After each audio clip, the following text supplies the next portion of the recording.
اسی طرح آج کل ہماری جو نوجوان لڑکیاں ہیں، ان کو برائی کی طرف، برائی کے راستے کی طرف لے جانے والے بھی شروع میں خیر خواہی کی شکل میں آتے ہیں۔ بچیوں کو خاص طور سے سمجھنا چاہیے کہ ان کو جو اپنے جال میں پھنسانے کا طریقہ ہے، وہ پھنسانے والے بھی خیر خواہ کی شکل میں ہی آتے ہیں۔ غربت اگر ہے تو دولت کے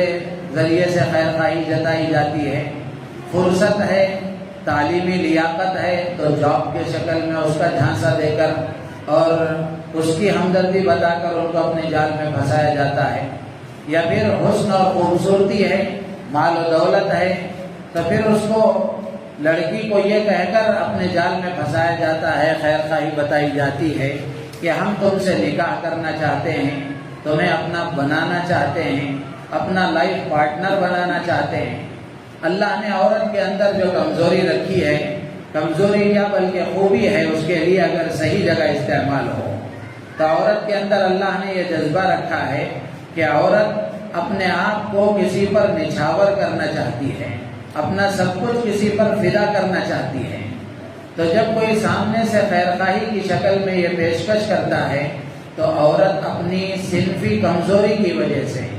جذبات سے مغلوب ہو کر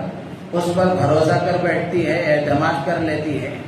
اب اس کے بعد میں جو کچھ ہوتا ہے وہ ہم سوشل میڈیا میں دیکھ رہے ہیں، آئے روز روزانہ واقعات دیکھ رہے ہیں۔